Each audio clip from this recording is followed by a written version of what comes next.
Hi everybody, this is going to be a review of round 1 and 2 of the simulation, and also I'm going to go over some common mistakes and misconceptions. So I'm in the practice game first, just to go over a couple of things quickly before we go to the review of the first two rounds. And in the first round, many students had this problem, two different problems they may have had.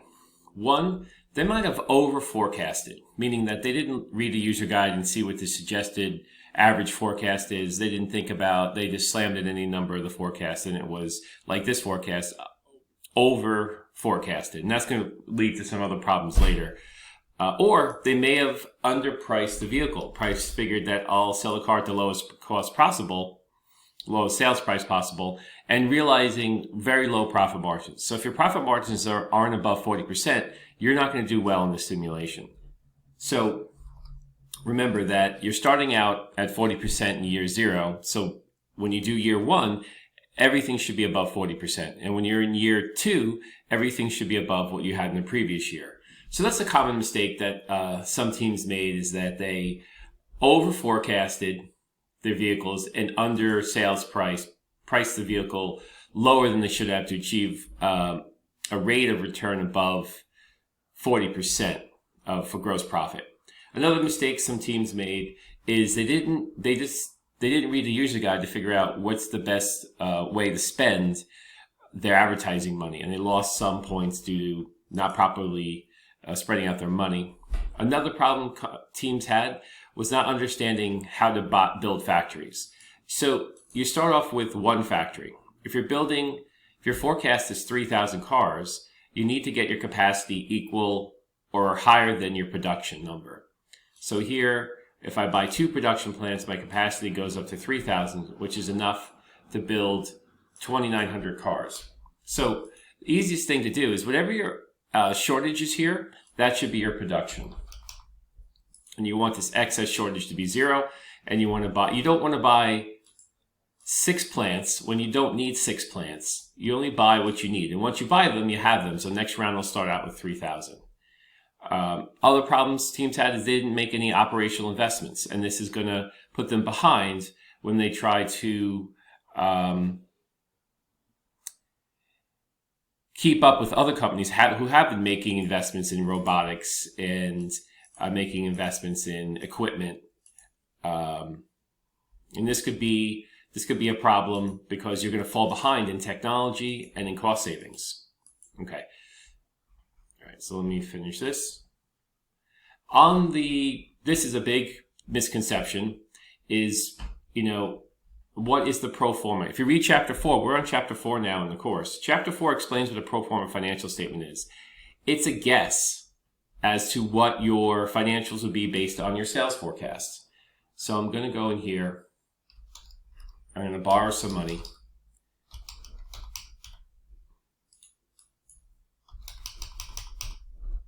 Okay, so I borrowed $10 million, and now I have a surplus of $5 million. So this is last year's financials. These are accurate. These are next year's pro forma. And if you read chapter 4, or listen to my lecture for chapter 4, this is an estimate of what next year will be. This will only come true if you sell all the cars you promised to sell, and then you'll have this surplus. If you don't sell all the vehicles you promised to sell, then you're not gonna have the revenues and profits that you forecasted. So, for example, let me just see here on the income statement. Here's what we're forecasting. These are the sales based on what I inputted for forecast. If I don't sell all those vehicles I forecasted, I'm not going to realize this net profit. And if I don't realize that net profit, that's going to reduce my cash surplus. So you see here I have a surplus of 5. I'm going to process the round. And then you're going to see, since I wildly over forecasted to purposely lead to a deficit. So now I have a $36 million deficit. So some students may write to me, this simulation is broken. It said I had a surplus and now I have a deficit. What gives? Well, the thing is that surplus you saw was a pro forma. It was this is the best scenario possible if you sell all your vehicles. So how did I develop this deficit? If you look on the production page, 900 cars in my inventory that were not sold. I built them, 500 cars built and not sold. 249 cars built and not sold. 382 cars built and not sold. So I forecasted that I was going to sell those cars. I never sold them because I over forecasted. I never got the profits for those cars, and hence that's why when your surplus turns into a deficit. So when you move into the next round, here's round 2. Now you want to pay close attention to where your profit margin left off. Here is my cost reductions for my operational investments and last year's sales. So I forecasted 3,000, but I only sold 2,090. So I over forecasted. That was why I got that surprise deficit. So now when I built the car this year, I see that the customer expectations have increased. So I'm going to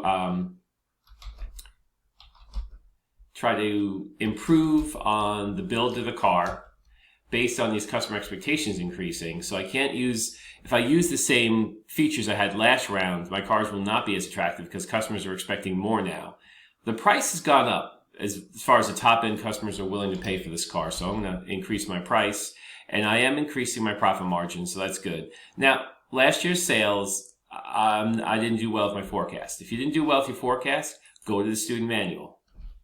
In the student manual, you'll see here are the year 2 estimates of what the average car company will sell. It's not exactly what you will sell. It depends on how aggressive your competitors are. It depends on how well built your cars are. It depends on how much you advertise. It depends on the features of your car. So there's a lot of variables here, but this is sort of a close estimate.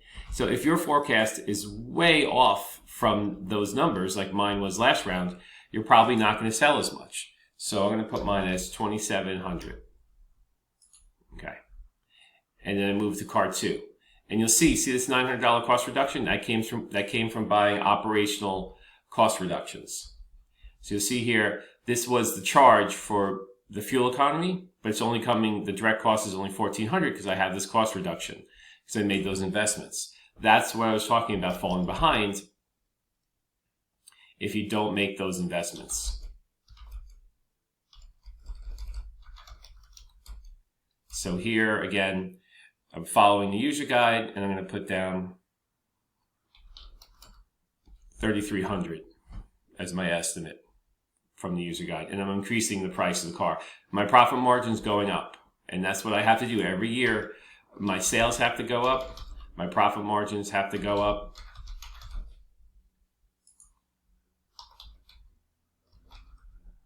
And again, my profit margins went up, and as long as it's between 2 and 5%, I think that's pretty good. Okay, I'm going to keep this at 2,000. And the last car, again,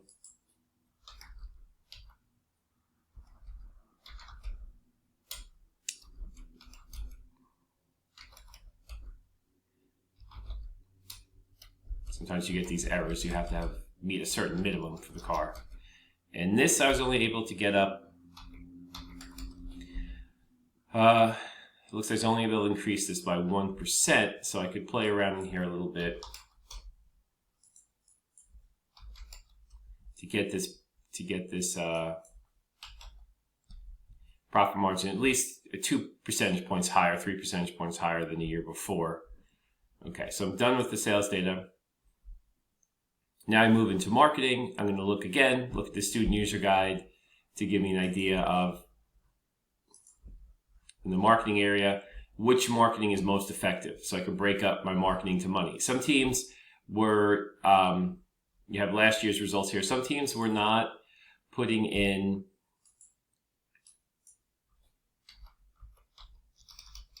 so maybe instead of writing 1 million, they just put in 1. Or they tried to put in like 25% or something. The user guide, these are just percentages of effectiveness, how much the user buying community is going to come from any one source. So here, newspapers and economy are pretty popular for catching customers. So when I break my sales budget into that, I should have most of my money in television and newspapers. So in this case, this is the range of what is being expected to be sold.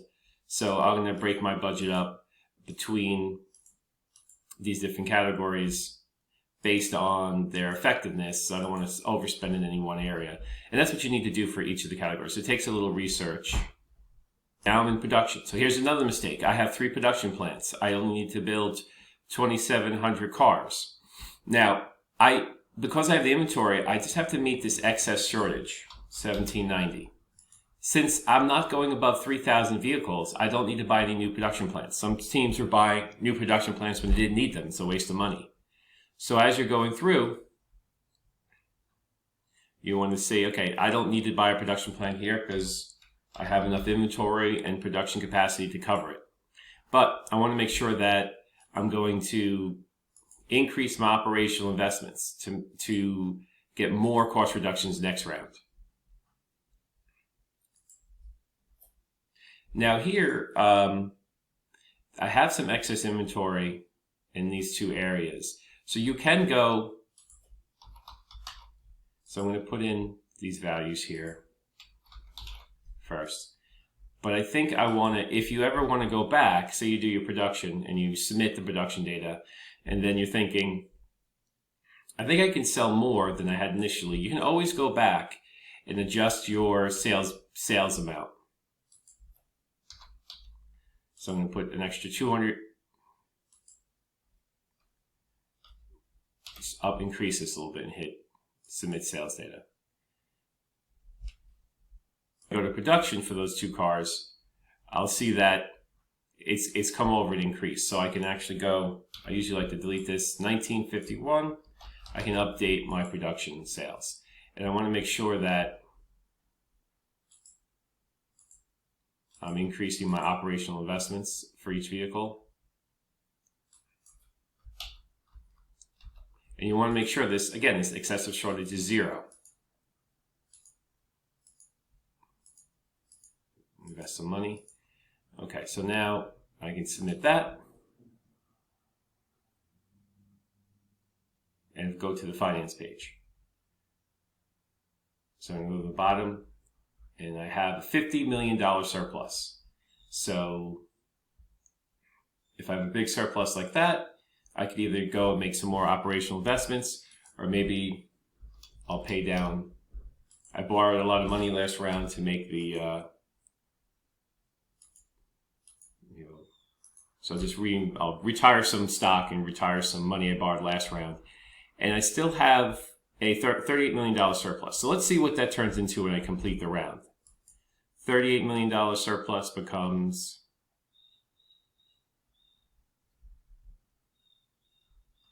a surplus of 32 million. So it's not 36, but it's 32, which is pretty close, which would mean that my forecasting is pretty accurate. And I earned 748 points for the second round. So if I go to my production, I see that I have some cars left over, 0 here, 79, but much smaller 52, much smaller amount of leftover cars than the previous year. And I had a big enough surplus to make sure I didn't have a deficit. So now when I look at the industry for my company, I see that I had 600 points the first round, 700 points the second round, so I'm doing very well. And if I look at the the overview for the round, I see that I earned points in most categories, but the return on investment and the return on assets and total asset turnover, these numbers are hard to improve when you're increasing your assets so greatly. But by and large, my forecasts went from being 70, 82, 88, and 81% accurate to being 93, 100, 96, and 98% accurate. So I earned a lot of points back for better forecasting. I had increased my operational investments and a surplus. So that's how I got to that 748 points. Okay, so there is just a quick recap of some common mistakes teams make, some common misconceptions about surpluses and deficits, and how I would have, a quick way I would have filled out year 1 and year 2 of the simulation. Now let's go into the actual team simulation and see how the company's doing. Okay, so for net profits per team, for round 1, the top teams had over 60 million in net profits. And most companies were coming in around 40 million in net profits for round 1. In round 2, you see how the profits shot up a great deal. So now we have people above the 80, a number of teams above 80 million in net profits. How did they do that? Well, sales increased and they made operational cost investments. So they reduced their costs, they increased their sales price, and they increased their sales. And that wound up greatly increasing their profits. Now, not all companies, we had some companies that did poorly in round one with only 27 million in net profits and bounced back to 56 million in net profits in round two. As they learned what they made, mistakes they made in round one, they improved upon it and got the score up for round two. Now, as far as points per team, in year one is the easiest year to make points because you're coming off of a fired management company. So they did very poorly in year zero. So you come in year one, and if you perform decently in year one, since the year-over-year comparisons are easy, you can wind up, a number of teams wound up with over 900 points for year one, which isn't super uncommon. However, if you didn't do well in year one, say you only made 200 points in year one, it's easier to make points in year two, like Team 1 did, as you're competing over year points. Now, so this year one is an outlier. Most teams will make the most points they make in year one because you're coming off of a flawed management company and you're correcting the decisions of the company.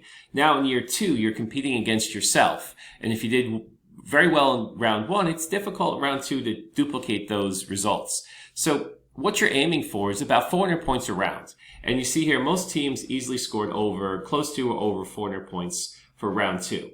So if you score an average of 400 points for every round, you'll easily make enough points to get an A in this project. So don't be upset if you didn't make more points than you did in year one. It's very hard to beat the points you make in year one. Moving forward, any year that you have between 300 and 400 points is average. Doing above 400 points in any other year after year one is excellent. Going below 300 points is average or below average. So kind of keep that in mind. So most companies are on track here. If you look at the stock price, we have, at the bottom, we have company 12. And at the top, we have company 16 at $43 per share. So what's the difference between company 16 and company 12? We have a lot of companies in the middle here. So the difference is these two top teams here, Team 6 and Team 16, what did they do? They had high profits. They had high sales. They had high earnings per share. So they may have purchased some stock to reduce their outstanding shares. They greatly increased their profit margins. They increased their sales. They did everything right that would please a stockholder. Now, if your stock is above $20, you're doing okay. So most teams here, just about all teams but two are above $20. You're doing okay. But if you want to increase stock price for your team, you have to increase your earnings per share, which means you have to increase your profits, your net profits. That's what stockholders look at. Sales per team. Now, number one in sales, we had two teams with number one in sales, but they weren't number one in profits. Now, being number one in sales is good, but as long as you're selling your products at a profit. I'd rather own a company that has 500 million in sales and 200 million in profits than own a company that has 5 billion in sales and a 1 billion in losses. So you get the point? It's not always all about revenues or sales. It's about turning them into profits. So it's good that just about every company except one, this company here, did not increase their sales. But every other company increased their sales, which is good because as this market is growing above double-digit percentages, every car is growing above 20% a year. So your revenue should be growing between 20 and 30% each year. And that gives you an opportunity to capture more profits as you sell more vehicles. Okay, earnings per share. Okay, so you have a new number one in earnings per share, Team 16, followed by Team 6. These are the companies that have the highest stock price, so earnings per share. Increasing your earnings per share generally is the biggest influence on increasing your stock price. Why? Because earnings per share is the earnings for each share or the earnings for stockholders. So you increase their earnings, they like that, and they buy more stock. Just about every company is able to increase their earnings per share, some more greatly than others. But you have to keep in mind, you're in this business to make money, to maximize shareholders' wealth, to increase profits. And earnings per share is a reflection of that. Okay, so that's just how the two teams. And now, if you look at these charts, this is for stock price, this is round one. these first dots here, round 1, and you see how we start to fan out more in round 2. And that's going to continue in 3, 4, 5, and 6. The companies will start to diverge more. We all started from a single point, started to diverge a little bit in round 1 and more in round 2. And this is accumulation of your decisions. And the same thing for sales per team and the same thing for earnings per share per team. So as you make a series of decisions each round, the companies that make better decisions will get better results. And remember, like I said, you're a for-profit company. You want to maximize shareholders' results. You want to increase earnings per share. So hopefully, ideally, you want to increase revenues, increase net profits, increase operational investments to keep your company moving forward and staying competitive. Okay, so that's my review of round 1 or round 2, some hints to improve your game, and an overview of how common mistakes in year 1 and year 2. So I hope you found this video helpful, and I look forward to your team continuing to do well in the simulation. Take care.